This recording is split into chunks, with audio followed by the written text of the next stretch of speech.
to be here, and thanks for the warm intro. So I know we are about in the last stages of presentations for the day, but I'm very sure that you all would be able to make to the end of it, just because of the topic that I'm going to discuss here. So let's start. So let's start with seeing. As they say, seeing is believing. But wait, what you see actually is nothing. Is it broken? Yes and no, both. So what you're seeing is actually vision 541 million years ago. It was before the time that sight was developed, and in the spectrum of species, trilobites who first had eyes and were able to see the world, which are obviously extinct now.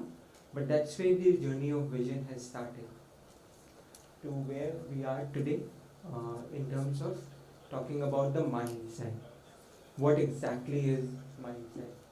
It is the innate ability of human beings to conceptualize imaginary or recollected scenes. It's about thinking in terms of any visual input that you get. What I'll do for the next bit is a quick exercise. There would be a word thrown to you, and I'll take a 5-second pause, allowing each one of you to visualize what comes to your mind.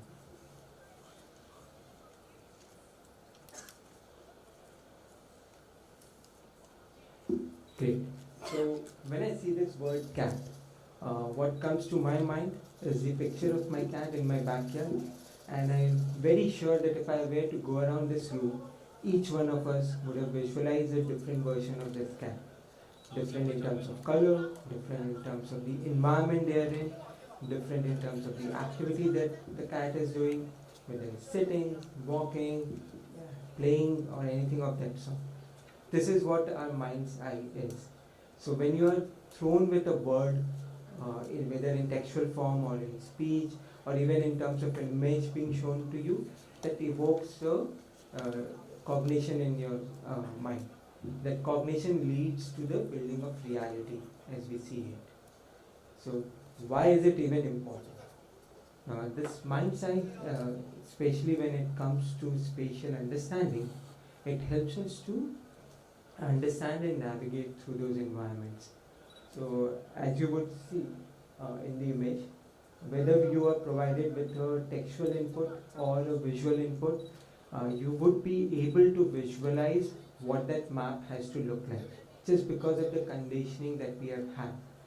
Now in this example, you would see that the starting point from where you are beginning, what you will find when you go right, what you will find when you go left, and where is it going to end, and to find the treasure in this case. That's what your mind's eye help you visualize. Now this is obviously in terms of human beings. Now when it comes to LLMs, how do we bring the same concept to them? How can we enable the foundation models of today to visualize how human beings do? Because that's the core piece of our existence. So let's talk a bit about this. Visualization of thought prompting. What it does is that it allows the LLM to visualize each step in the process before moving to the subsequent steps. And that visualization output helps in the creation of the final output by the LLM. This is obviously a step up from the other forms of prompting, whether it be the conventional prompting where it's like a zero-shot prompting. You give an input and you ask the LLM to give you an output, or even chain of thought prompting where you break it down into several steps, help the foundation model to visualize each step or perform each step. In this case, as you would see, there is at each thought level or at each step level, there is a visualization being framed for the LLM, helping it to understand the entire spatial reasoning problem at hand. What it does obviously is similar to how human cognition works. It brings in better understanding of the spatial environment, help the LLM to navigate through it, help it to build experiences within that space as it has in front of it.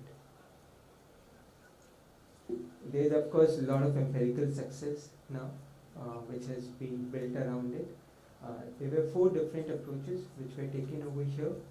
The first 3, as you would see in the table, were different step-by-step approach with a vision model, without a visualization process. And the 4th one is where we brought in VOT, the visualization of thought prompting. And as you would notice in the results, that VOT kind of trumped over every other model out there, every other approach out there, kind of helping in better visual state tracking in this process. So that's where the benefit of VOT comes in handy. As we continue this, in the next section, we'll try to understand the relationship of spatial reasoning to LLMs, the good, bad, and the ugly states, as I see it. We'll start with understanding how spatial reasoning works in 2D environment. So this was an image given to a video LLM model and asked to describe the different elements in the space along with the spatial relationship that they have. The response, as you would see, which came from it, it was obviously able to identify different elements, starting, let's say, with the couch on the right side, within patterned armchair to its left, identifying the 2 bookcases on the left as well as on the right, the curtains in the room, even to the extent of identifying that there is a doorway leading to another room at the backdrop where there is a desk and a chair. So in this single 2D frame, today foundation models do a very good job, as you would notice. It's able to identify various kind of relationships that exist in the environment. But of course the demand doesn't end there. We want a bit more. So we at Avataar, what we do is, let's say, given a product scenario, this is one of an Amazon listing. When passed to our model, it identifies the key proponents of that product in terms of the images which are there, the product description, the features, and all the elements that it could extract, and then it creates a spatial experience. That experience is created by a foundational model, which is obviously pre-trained on the config to create that experience, and thereby is able to generate a new one. So this is the process. With this backdrop of process, we'll now go and see the 3 different states in which the experiences are generated by the LLM.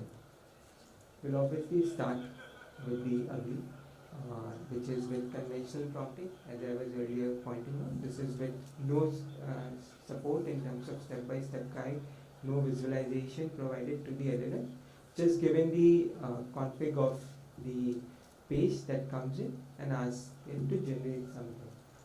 And you will see what kind of video or the spatial experience that the LLM was able to generate on our platform.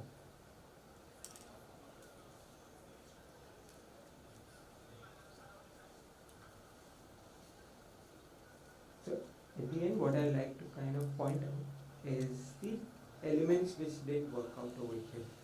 Now, the first and foremost and the most important one is the holistic chaining of the entire experience. Usually it kind of spreads between the intro, the body, and the outro. Over here you will see they were all each different sequences, and the product was going out of your frame and then coming back in for individual sequence. So there was no chaining of the experience. Then obviously LLM was not able to understand the contextual views. Like when it's talking about the grip, it's basically it mistook it for the handle or the strap basically, and it showcased that. Or when it was showing the fabric, it was not able to do a very good job at showcasing it.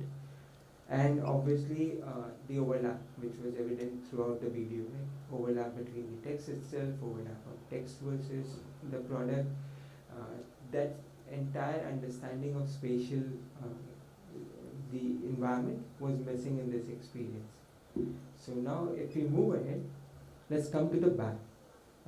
Over here, what we did is that we broke down the entire sequence into a chain of thought prompting, gave enough steps for LLM to understand what is the product category, what is the expectation from the sequence, what kind of interactions can it build, and then this is what the experience came out to be. You will see some definite improvements from the early state, but there would still there's some gaps which I'll cover at the end.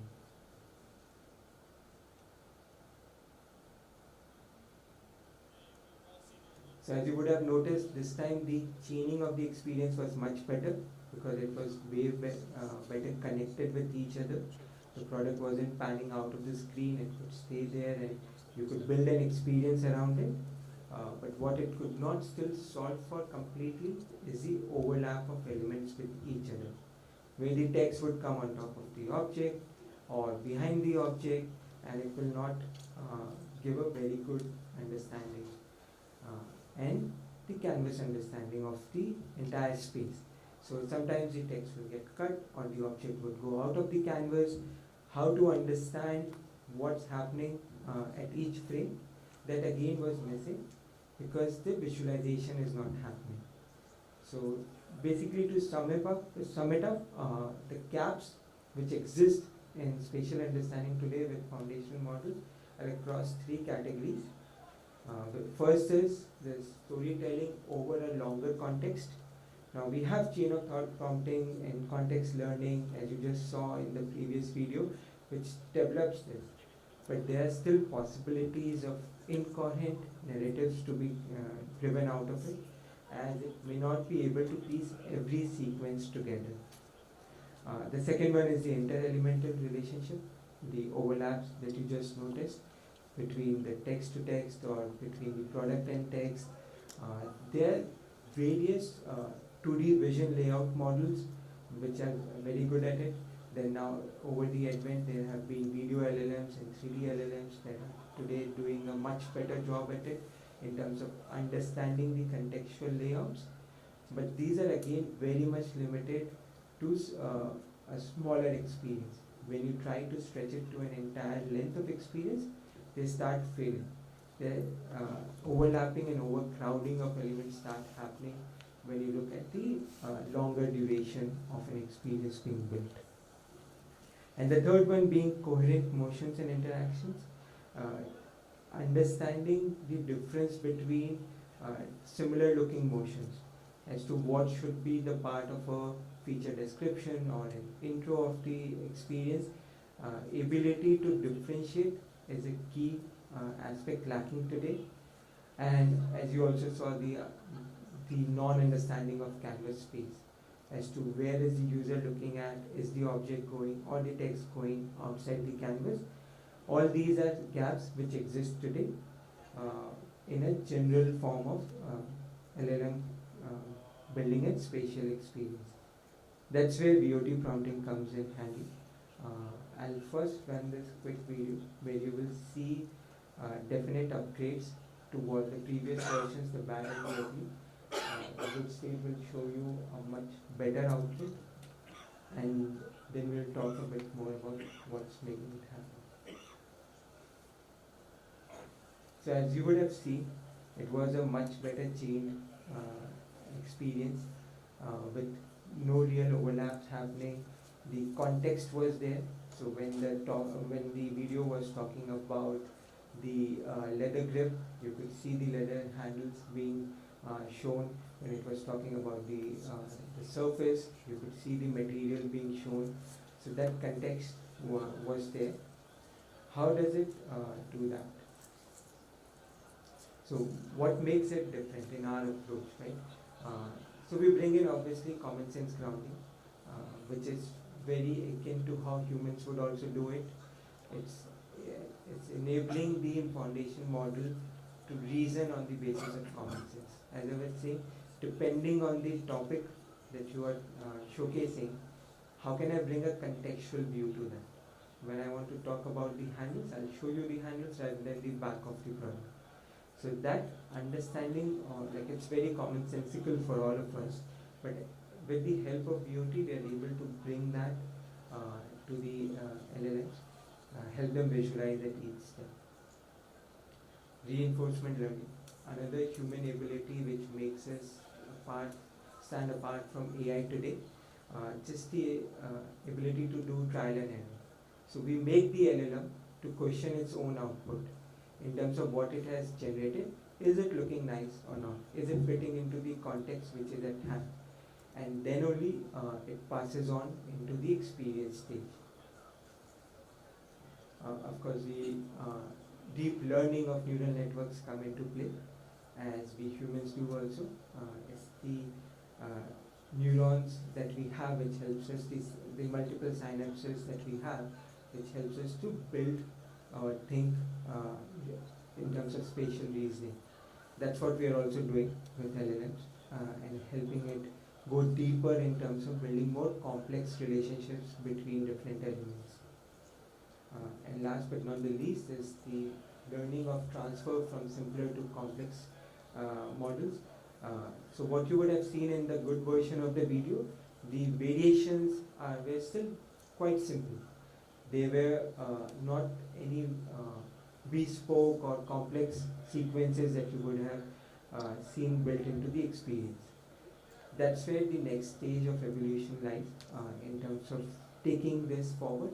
We are transferring this learning from simpler to more complex models and bringing that into these spatial experiences on our platform. So, of course, where we started with the mind side, let's come to the mind AI, the theory of mind AI. And as I was referring to earlier about LLMs trying to mimic human beings, so the conversation obviously takes us to artificial general intelligence. So there are 4 components of mind AI, and the important aspect over here is to understand that this is a very ambitious field in AI, where we are trying to mimic or help the machines mimic what humans can do. It's endowing the AI systems with belief, emotions, intent of understanding other entities, whether be humans or even an AI system or a machine on the other side. That's practically covers the theory behind mind AI. So how can it be achieved is obviously the next question. So making the AI capable of reasoning out similar to humans with common sense is what the first step of building a mind AI would be. It will obviously start mimicking human behavior in terms of trial and error, thinking and reasoning it out and then building something. As I was referring to earlier, it will be able to understand other AI systems, interact with them, able to control them with the understanding of their emotions or their intent behind everything. And eventually it will be able to extend the abilities of human beings with various human AI interactions built in. So that's obviously a big charter that at an industry level which is going on, and POT will help a lot in this direction because it will bring in various aspects of what we can do as humans today into this AI system. But today, there no talk on Gen AI could be done without thinking of the ethical considerations, which is very important. As I was talking about how VOT can take it to the next level, first comes the application of it or the use cases for which it will be used. So that's very critical to keep into consideration that the outcomes from such AI advancement has to be in favor of human beings in the advancement of what we can do with machines. So that is one critical aspect to keep into consideration while building such systems. The second one would be authenticity in terms of the misinformation that could easily spread with the biases in these systems. So that's what we want to avoid, like avoid hallucination at all levels, bring in authentic data into the system so that the output being generated is also usable without any bias creeping in. And then comes the control. So eventually the question comes in that who will have the final control? Will it be humans controlling these systems, or will the machines take over? So on that point, I really like this quote from Stephen Hawking, where he points out that success in creating a success in an AI system would be a big event. Let's just work towards not ensuring that it's not the last event in human history, because we don't want the machines to take over. We're all standing here today at the cusp of AI evolution. So this experiment is obviously just getting started. There's a lot more that we can build out of it, and from Avataar's perspective, we would continue to working on that front. So that's all I have for today. Thank you. Gaurav, do you want to, if we could just ask you to just remain on stage quickly, we still have about 5 minutes, and I want to urge all of you to either raise your hands and ask questions while Gaurav is here, or you can also put your questions in the app. But since you're all here and Gaurav is standing right here, do we have any questions? And if Isha, you want to just circulate on the microphone quickly around the room. There's quite a lot of feedback here, right? Should we turn this down a little bit? Anyone has a question for Gaurav? Oh, yeah, there we go. We need the mic right in front, please.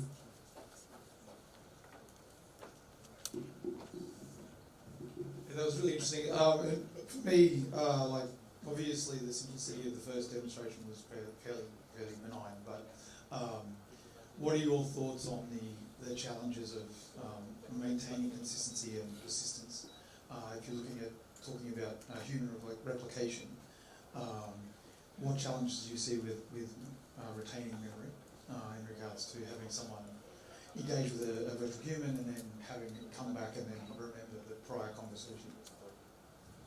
That's a very interesting question, because there are two parts to it, and I'll try to cover both.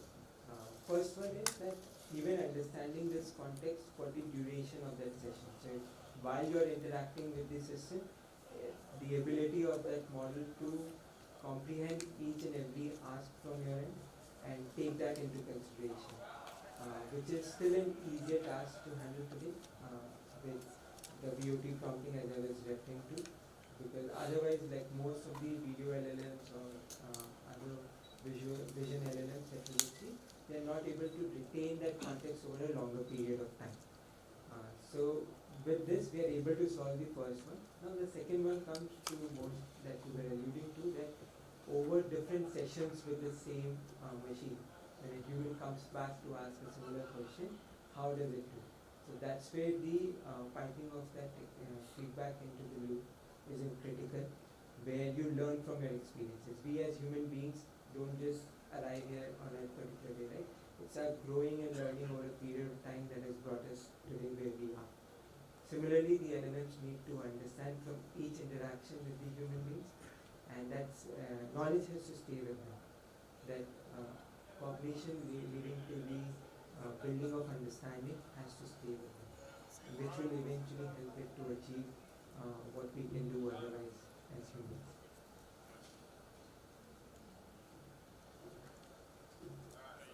Do we have another question for Gaurav? Going once, twice? No? Well, please join me in giving a big round of applause to Gaurav, please.